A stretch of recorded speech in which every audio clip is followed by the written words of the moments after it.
Somehow, Stranger Things Season 5 was able to top Part 1 and bring us an absolute fantastic Part 2. I have so much thoughts about this, which is why this is going to be a spoiler review. I wanted to talk about a lot of spoilers last time for Part 1, but this time I figured people watching this review probably already seen Part 2. So, if you have not seen Part 2, I will be talking about spoilers. This is not a spoiler review. I will not be doing a full breakdown. I'm still going to give my overall review of it. I'll just be mentioning spoilers here and there, so I do not have to jump around a lot of different things. With that said, let's talk about Stranger Things Season 5 Part 2, Absolute Perfection.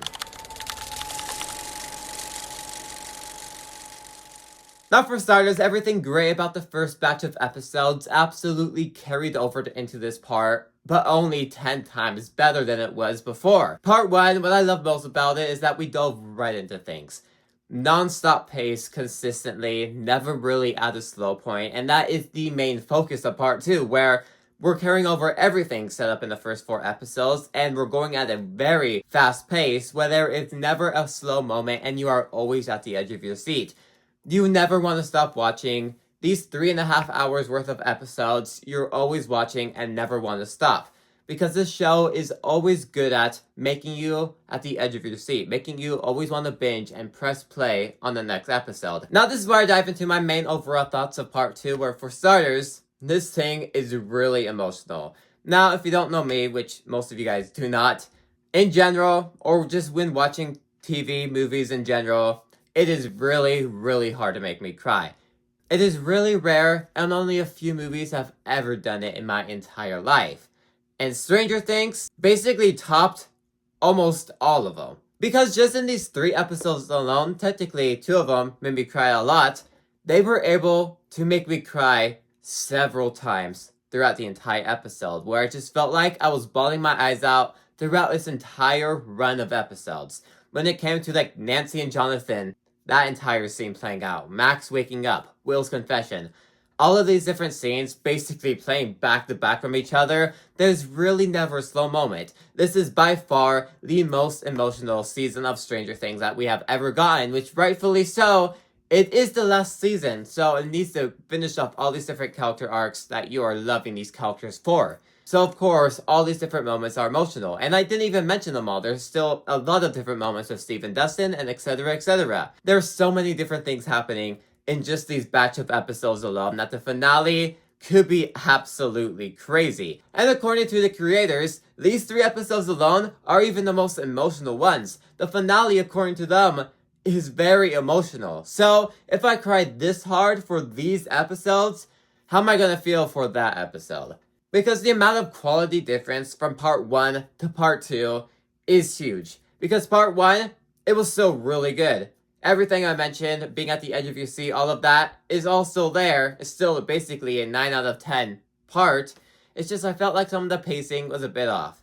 This part, not there. All of those problems were fixed in just these 3 episodes alone. And very emotional. Wrapping up a lot of these different character arcs in very satisfying ways, all before the finale. Which goes into my point of before, where this thing is non-stop. Because we're not only picking up the pace from Part 1, but we're also building up to the finale. All of a sudden, we're learning about what the Upside Down actually is, what Vecna's true plan actually is. And all of a sudden, all these different storylines that we have been setting up throughout the entire show, or just Part 1 alone, all start kicking in. Next thing we know what the Upside Down is. We end some of these character arcs, and everything is just moving at such a rapid pace that, like I mentioned before, the show is just so bingeable because of it.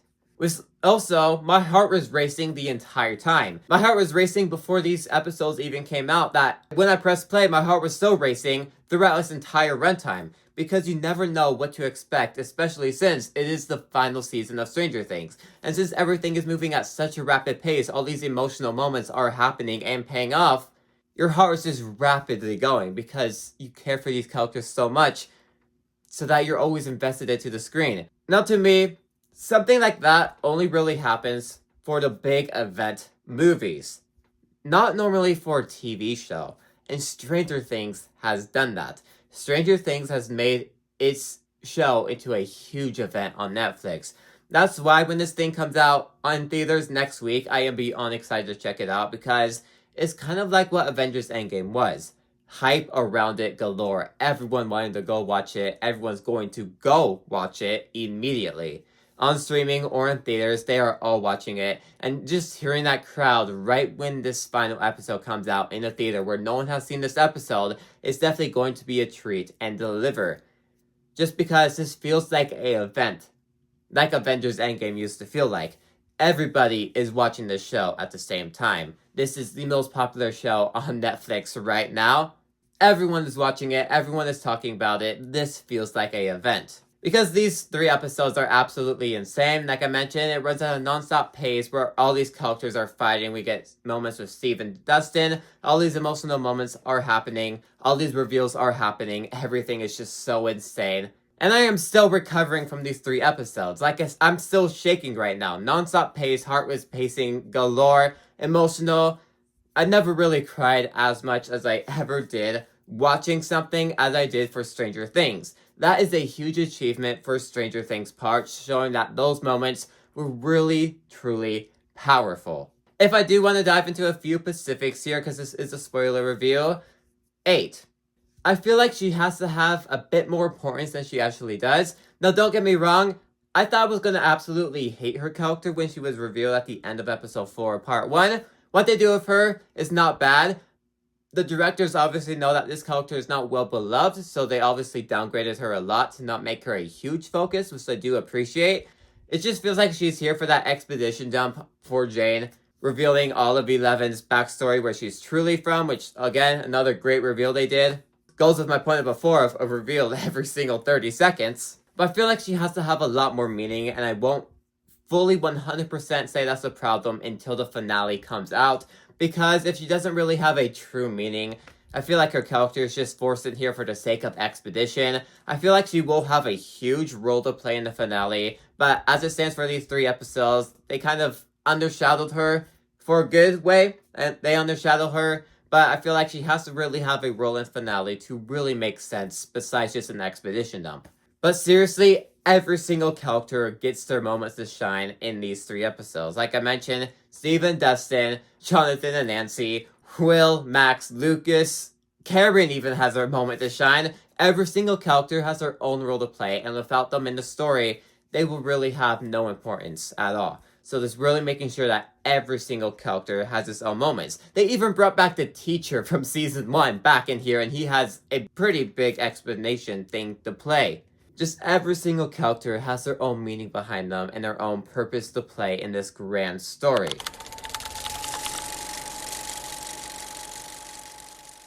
Now, this is not really the show's fault, so I won't really affect my final score on these 3 episodes based on this problem, because it's not really the actual story's fault, it's just more of the trailers. Like I mentioned before, the Nancy and Jonathan scene, the whole proposal, the whole faking out that they're gonna die, that entire scene was the best scene in this entire 3-part thing, and I'm pretty sure it's gonna be the best scene ever of all of Stranger Things, because I just loved how that scene was crafted. However, though, if you look at the trailer, we see snippets of Nancy and Jonathan still alive that we see in episode 7, that obviously, if you remember the trailer, when thinking about the Nancy and Jonathan scene that they're playing in episode 6, we obviously know they're not going to die because they are then seen in the point of a trailer where you have not seen footage of yet. That, to me, when I was thinking that, when watching that fantastic scene play out of Nancy and Jonathan, I was severely disappointed that that was shown in the trailers, because if they didn't show any footage of Nancy and Jonathan alive after that scene in episode 6, then all of a sudden, everything in that episode, in that scene alone, is 10 times more impactful because you don't know if they're going to make it out alive or not. But since we actually see footage of them alive after that scene, it's just really disappointing that they decided to put that in the trailer. I know, some people will forget that, some people won't pay specifics like I do. But to me, remembering that during that scene was really disappointing to me. And I think that scene would have had a lot more of an impact than it already had on me if I didn't remember that scene was in the trailer. But that's just a me problem. I just wish the trailers didn't really dive into all of that. And I might avoid the trailer for the finale just because of that reason.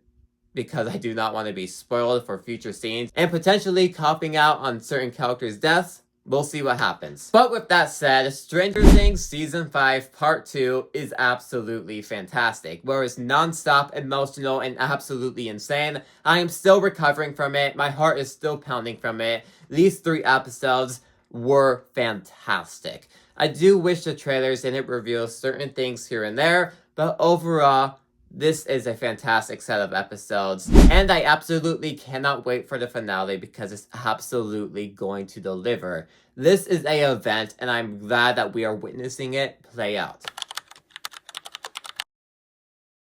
But anyways, if you like this video, maybe these are the signs to you too. Like, subscribe. See you guys next time. Goodbye.